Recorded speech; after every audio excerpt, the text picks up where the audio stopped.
So we're rolling. Yeah. Is this one rolling? Yeah. Always rolling. So we're here at the LSD Social Sculpture event in Basel, Switzerland, which is celebrating 75 years since that day when Albert Hofmann, the chemist, discovered LSD and took a fateful bike ride home, having accidentally ingested quite a high dose. It's a pleasure to have with me Estas Tonne. Thank you for coming. Thanks, sir. Your performance was very wonderful just now, and you started off with a message aimed at the community here, and you mentioned LSD and certain other medicines, and also how people achieve those states without medicine, with music. What have you used to reach altered states which are enhanced creativity? You know, I used all kind of stuff through my life, you know, but it doesn't mean that by using any substance we can get to this place of touching the true essence of ourselves, you know. You know, quite often we had these long music trips, and I felt like we will be just elevating without anything. Yeah. You know, so it's there are lots of different cultures that would go into that state without using any LSD or ecstasy or ayahuasca or peyote or anything. I find your music really helps go into like a trance-like state. There were a lot of people that were with their eyes closed in lotus position just now, just really journeying through your music. Perhaps you could talk about some of your influences. It doesn't seem like your music is quite flamenco or classical, but definitely derives from both. Who have been your biggest influences? You know, it's just life exploration. You know, I've been traveling many countries and many places. Of course, there are flavors which I pick up on the way, and then going through my filter, which is called Estas Tonne. You know, it gathers different kind of elements, and then it's transmitted in this fusion of many things. But I never really called myself this or that or that. It's always been actually difficult to put myself in certain box, you know, because I love all kind of styles, all kind of music, but I don't have one particularity. You know, I have a deep respect to flamenco and classical music and orchestrated music and electronic music and all kind of Brazilian and Cuban and all kinds of Indian and Sufi music, you know, but And are I don't have one there thing. any particular figures come to mind? For me, with flamenco, I'm a huge fan of Tomatito and Paco de Lucia. Are there any particular figures that you draw inspiration from? No, I don't have one. There are so many. Also Paco de Lucia, also Manitas del Plata, yeah. Also Sabicas. This is older days, older guys, you know. But there are so many, and also it's not a matter of listening and reproducing somebody else's style or music. You know, it's more like listening to what is your personal rhythm is, and what melody comes out of it. You know, because we can reproduce all kind of people. You know, you can sit in front of a monitor and try to reproduce every passage or every lick or every gesture, you know. And then it's not really true, in a way. It could be a process which is important to go for anybody who is looking for their way. Yeah, but it's not going to be purely true to this individual. You know, it's good for some time, but then we have to burn all the influences to find what is mine, what is anybody else. True, authentic sound. When you explained just before that you had a gap of 10 years where you didn't touch the guitar at all and then came back to it at age 26, how did that affect your journey as a musician? Do you think it enhanced it? You know, everything influencing our steps. Everything. So if I identify myself as a musician, that would be partially true. You know, who lives through each of us? Spirit. You know, It doesn't have nationality, it doesn't have a profession. So it evolves with every experience each of us has. Yeah, so it would be a gap of 10 years or 20 years or 30 years or 5 days. We will see that individual that tried to play, what it would come out as a consequence of the timeout would be just the evolution of the path which that individual explored. So it doesn't matter, you know, I can stop playing for months. Doesn't mean that my evolution as a music guy changed. No, I will see there is certain new patterns would come out, new passages, new variations, because lives go on. So it's like everything accumulated within that timeout will be transmitted through the sound in the way of a musician. In a way, if it would be a dancer, it would be the same thing, or a sculptor, or a painter, or cook, or anybody who expressing themselves through a certain way. You know, so timeouts, they are quite healthy because we are still exploring ourselves all the time. Yeah. Miles Davis famously took out 5 years from playing the trumpet, and he cites it as being a transformational period, and perhaps he wouldn't have then been able to elevate himself to achieve what he did as a musician after.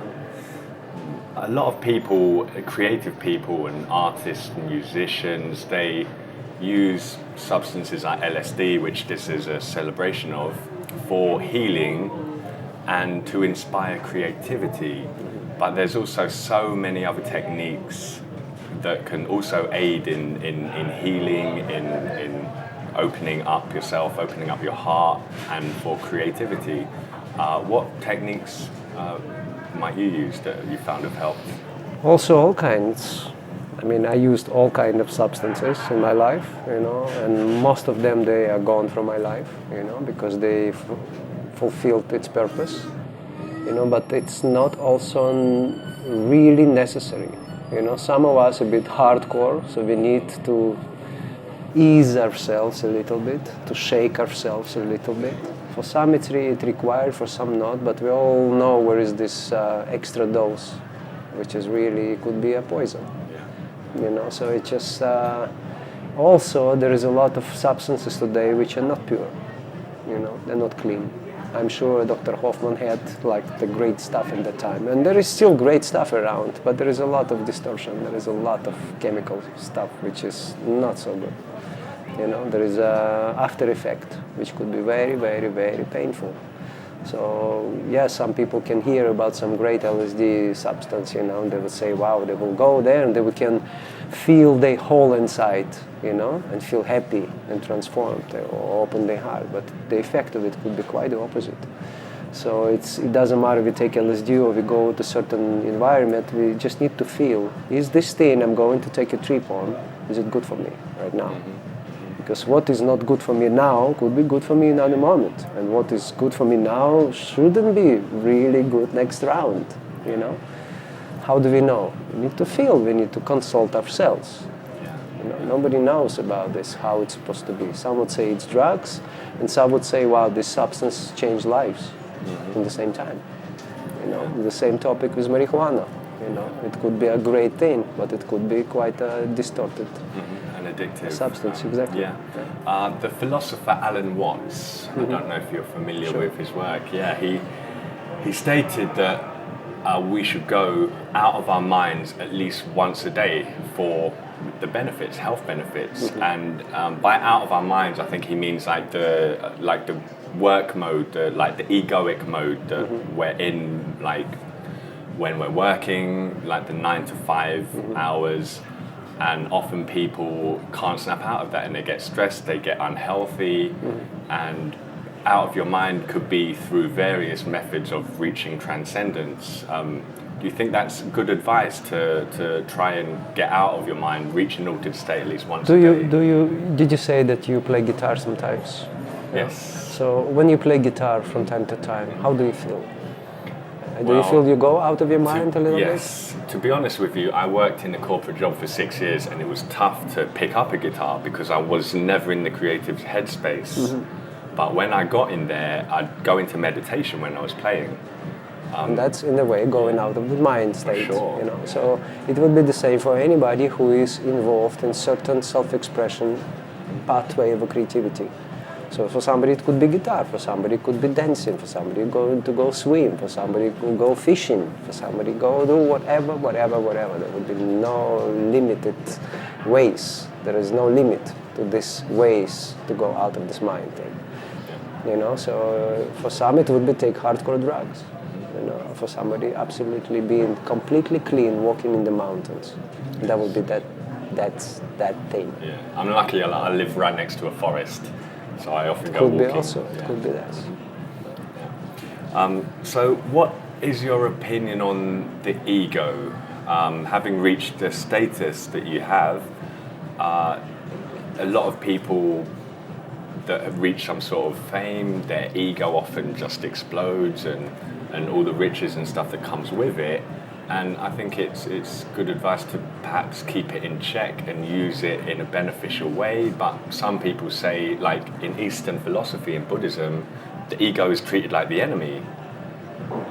Yet a friend of mine, a philosopher, Tim Freak, he says the ego is a constant spiritual companion and a teacher. How do you regard the ego? Well, imagine that without this ego thing, we wouldn't be sitting here right now. You wouldn't want to take an interview. I wouldn't feel like... You wouldn't want to go on stage and play. No, exactly. So in a way, how do we explore ourselves? Being aware that there is this presence, you know, always with us. You know? Or whatever we call it, presence of this chatter or this mind thing, you know, who knows? Who am I picking up? Am I picking up? Is it my decisions every time? Is it decisions of some people around? Being like radio stations, each of us. You know, so in a way, without this, nothing could be done in this world. We could be sitting somewhere in the mountains, and could be that also could be purpose. You know, but if we feel that we have certain path to go, we should do it. You know, but again, it's like substance. Everything should be in moderation, I think. You know, it's like if we see ourselves, then we can dance easier. With ego, with no ego, whatever we want to call it, the head space, the mind talk, whatever we call it. You know, if we see ourselves. Because when we don't see ourselves, they would be always come next to us and show us that we don't see ourselves. So we can come back and see ourselves. We can play guitar for 2 hours and we see ourselves. You know, we have a fight with somebody and then we feel that whole situation brings us to ourselves again. You know, so it's a moderation. You know, it's like between major and the minor, there is the middle space, right? Like Buddha would say, we have to find that middle way. You know, so we have to go to this middle way all the time. So for me, if I present it in a musical way, there would be major and there would be minor. You know, if I'll just freeze one tone, there would be that middle space. A lot of people that I've interviewed over the last few years, especially in the creative space and scientists, have undergone a significant life experience, like a near-death experience or a mystical experience, and that has had a profound effect on the course of their life and their model of reality. Have you had such similar experience, comparable experience that has influenced the way you look, your worldview? You know, I can definitely see that there were various situations like this. It's not just a one moment that after that moment comes the happy ever after life. You know, there are certain moments of some sort of reset that happened to me. Drug usage was one of them in the early years, you know, when I was younger. So in a way, this kind of situation probably for anybody brings us to ourselves, you know, to what we are here to do, to be, to explore, to share, to facilitate sometimes also. to be, basically. Yeah. You know, so if that meant to happen to certain individual, who knows if it's written, if we ask for that before we arrive here, or it's consequential after many decisions and actions. We don't really fully understand this game. We don't know. But if that happens to an individual, definitely everything will be different. It did happen to me already a few times. Who knows what would come next? Yeah. For example, with me about 9 years ago, I had a bike accident. I was hit by a motorcycle and I landed on my head and I've got these scars. And my mum just bought me a helmet 2 days before. I landed on my head. Wow. If she didn't buy me that helmet, I'd probably not be here. And after that, I had like I kept replaying it in my mind, and I felt like this happened for a reason, you know. And that's, Certainly. I mean, I also had some car accident, and that was just quite recent, 4 years ago. But that also brought lots of changes into my life, which I had to review on the physical level, on the body care level, you know. But these situations were already in my life throughout life. To a certain degree, some of them were more intense, some of them were lightly. I went through it more lightly, but there are situations that bring us into the new state. I also feel like it could be dangerous sometimes to get attached to such notions that come from such experience. I mean, you could have like what they call a messiah complex. You know, if you have a near-death experience and you think I was meant to die, but I'm living, I must be the messiah, and it can be dangerous from that. But at the same time, so many people I've met have cited their mystical and near-death experiences as the most pivotal moments in their life, and after that, they were never the same person again. How do you get into the most creative zone? They call it in the zone, like when jazz musicians are jamming together and they're all connected somehow, their consciousness is connected. How do you reach that? Can you do it daily? Can you do it at will? Or do you use techniques, meditation maybe? I would say as long as it takes to get distortion off the way. For sometimes it can take 15 minutes, for sometimes it can take 2 hours, you know, to clean up the distortion. Now the whole process is like, you know, we say like, we have this idea that we would arrive to a certain place, and then we forget that the whole trip is important, not just arriving somewhere. So people are saying the journey is important, not the destination. So in a way, that whole purification process is essential as to be in the zone. That's already being in the zone, you know. Because even like disharmonious expression sometimes could be that zone as well. Though for somebody who would listen to it, they would say, wow, doesn't sound good, or doesn't feel good, you know, but that's a process. It's like when we walk the mountain, to see a plateau, we have to walk the mountain. But it's not just about to see the plateau. They have to go through this whole process. So that's the zone. Okay. You know, it's not like we have to arrive to a certain place and get some prize for it. It's a whole process. Now, my field of research is currently mental health, neuroscience and psychology, and a lot of people in this day and age seem to want the shortcut, you know, take the pill, feel better, but then that has so many side effects and they often get hooked for life. And yet it seems like the amount of mental health problems are increasing. And I personally feel we need to look to nature more for answers and go out of your negative thought patterns. And what advice could you give to someone who is troubled in that way? Being creative in any possible way. For somebody would be drawing, for somebody would be taking photos, for somebody would be playing instrument, for somebody would making sounds, for somebody just sitting and breathing and just watching their breath coming in, coming out, breathing in, breathing out. You know, because it's incredible what momentum we live with all this introduction to us all of this technology. You know, you can swipe your telephone say, I like this, I don't like this, I like this, I don't like this. It's like this instant yes, no, hot, cold, and every good, time bad. they're looking at it, they're getting a little dopamine hit. And in a way, but it could be with anything. Of course, we are going through, including myself, all of us, we have to deal with these technological benefits, which could be a great thing, but it could be also very distorted, but it's new to us in a way. So we have to go through this. Though I come from a generation of climbing the trees. I still remember that. I spent all my childhood on the cherry trees, or apple trees, or pear trees. So we still have that reference point, not having this quick thing. You want to buy a ticket, click, you can go. Wow, in the older days, you had to order, you had to write a letter, you had to wait 3 months before it reaches somewhere, or bring it back.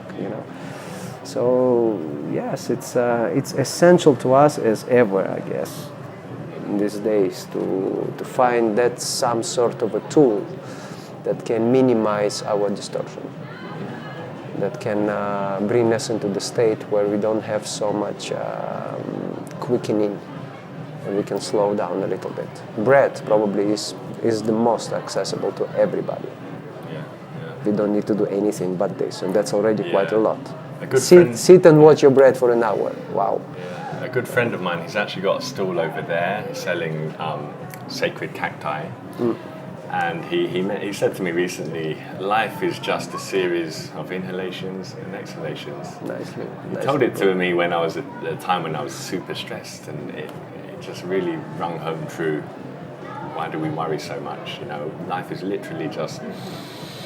Yeah, but even that person who says to everybody not to worry, also at a certain moment can worry. And there would be somebody else come in and say, don't worry, So it's, we are in this shared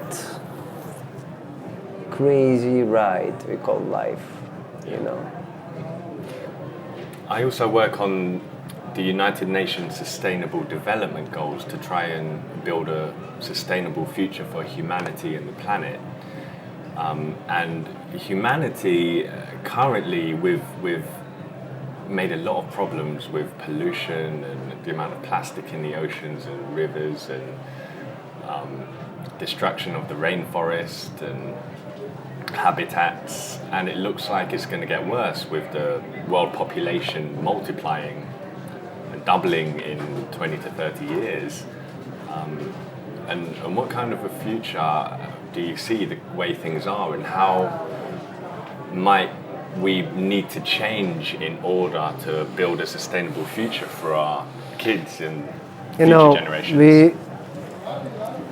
We have reference point to life before internet, some of us.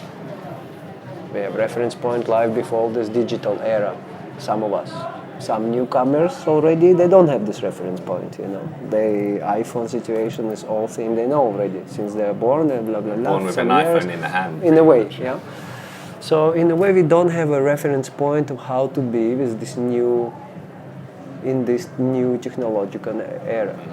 Imagine that if people 200-300 years ago would have internet, they would know about all different mad, crazy, distorted stuff going on all over the world, They didn't have that. So now we have it. So if we are given this, means we have to learn how to deal with that. If we have polluted the earth, as much as there is a pollution, there are as many people who are thinking how to solve it. So work already gets done. Yes, it's more difficult. It's more complicated. It's a lot of shit everywhere. But there are a lot of us who care for this, who think about animal care, who think about human relation care, who think about true peace, But it's a process we are going through. And if it's given to us, we will know how to deal with that. So we just have cool off and keep doing what we are doing. If you feel inspired to go to clean, we should do that. If you feel inspired to give talk about this, we should do that. If we are feeling inspired to bring new technological tool which would purify the water or purify the forest or purify the sea, let us do that. Sure. It's incredible times. We cannot fully understand. Well, yeah, we can run around and scream how bad everything, but really, there is much as there is this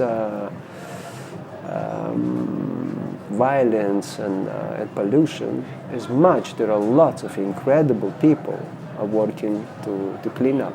Yeah. And, Yeah. and I think everyone is essentially good deep down, but we're so caught up in like capitalism and greed and the rat race. Yeah. We just have to trust. We just have to trust that everything has its own moment, just like here. 9 o'clock or Exactly. so. It's Yeah. okay, but now Thank you so much for your We just have to trust everything has its own moment, just like this, you know? Perfect. Thanks, brother. Thank you, brother.